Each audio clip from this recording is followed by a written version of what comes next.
धर्मस्य तत्वम निहितम गुहाय। बड़ा गहरा है, इसलिए हर व्यक्ति अपनी अपनी परिभाषा देगा। भागवत जी धर्म की अद्भुत परिभाषा करती है। धर्म प्रोज्यत कई तबोत्र परमो निर्मत्सराणाम सताम।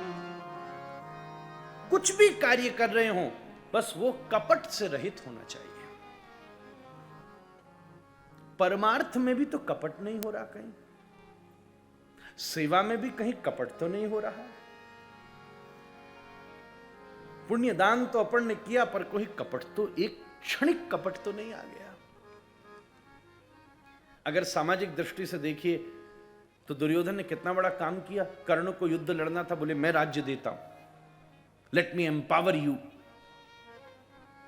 पर उस सेवा के पीछे भैया उसका कपट था कि मुझे अर्जुन के बराबर का वॉरियर चाहिए। क्या हम अगर कहीं कुछ कर रहे हैं तो वहां हमारा उद्देश्य वास्तव में करुणा है कि अर्थ शुद्धि है? ये भी दो विचार हैं। कोई निजी बात नहीं हो रही, मैं तो निजमन मुकुर सुधारी, मेरा काम है ये। श्री गुरु चरण सरोज रज निजमन मुकुर सुधारी। कभी कभी बड़ी बड़ी जगह भैया हमने ये भी देखा है, अरे अरे महाराज ये करवा लो, ये करो। क्यों? बोले हमारी अर्थ शुद्धि हो जाए। तो ये कहीं कहीं वो अत्यंत उदारता जो हम दिखा रहे थे उसके पीछे कपट तो है ना, अर्थ शुद्धि। कि सच में हमारे हृदय में करुणा जागृत हुई है कि समाज में किसी बहुत महत्वपूर्ण वस्तु की आवश्यकता है। दोनों विषय अंतर्गत अनंत, इसलिए क्या गंभीर बात कही, कपट रहित। और यहां परम धर्म की बात हो रही है। भैया मेरी बात सब एक बार कान वान साफ करके सुन लीजिएगा, मैं जो भागवत जी की बात कहने जा रहा हूं। हाँ बढ़िया, भैया ने कर ही लिया, वेरी गुड। कल से एक दवाई और दूंगा, बिल्कुल ही खुल जाएंगे। तो क्या हम लोग इतनी आवाजों में रहते ना, हम यूज करते हैं। किसी के दुख में दुखी होना भैया, किसी के दुख में दुखी होना धर्म है। पर मैं आज बड़ी जिम्मेदारी के साथ आपसे एक बात कह रहा हूं, किसी के दुख में दुखी होना धर्म है, पर किसी के सुख में सुखी होना परम धर्म है महाराज। किसी के सुख में सुखी होना परम धर्म है, जो किसी की औकात नहीं कर सके महाराज।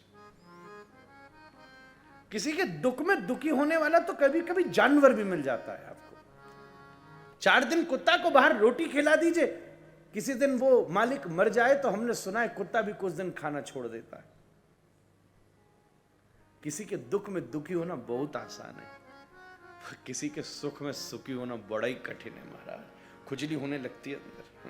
ओहो भैया कथा कैसे कराई लिए महाराज, ये आयोजन कर ही लिए भैया, वो उन्हें बुला ही लिए महाराज, ये इतना कैसे स्थान बना ही लिए महाराज, ये जमीन खरीद लिए, ये अच्छा मजे की बात ये, चलो ये तो निजी उपलब्धियों के विषय हैं,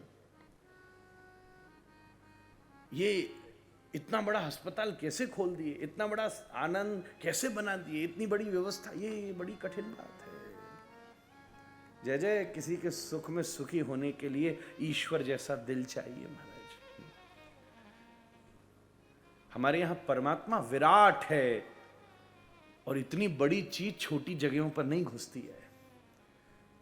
श्रीमन नारायण सहस्त्र शीर्ष पुरुष हैं, सहस्त्राक्ष सहस्त्रपात हैं, 1000 मुख वाले हैं हमारे नारायण।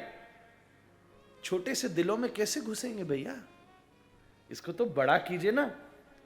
हाथी को दरवाजे से बुलाना हो तो बड़ा दरवाजा करना पड़ता है, छोटे छेदों में से। हम एक बार फतेहपुर राजस्थान में कथा थी हमारी, हम देखकर छोटे अंदर अंदर कई सारी चीजें छोटी छोटी, पर दरवाजे बड़ी बड़ी। हमने पूछा क्यों? बोले पहले हाथी होते थे महाराज, आते थे, हाथी डालना हो तो दरवाजा बड़ा करना पड़ता है। इस कान के छिद्र से अंतःकरण में परमात्मा को बिठाना हो तो दिल भी बड़ा करना पड़ता है महाराज। छोटे दिलों में तो घुट जाएगा, और जब कोई कहीं घुटता है तो भागने की तैयारी करता है। कोई बहाना मिले नहीं कि मैं भगूं नहीं, इससे कोई भूल हो नहीं कि मैं इसके मन को छोड़कर भगूं नहीं महाराज।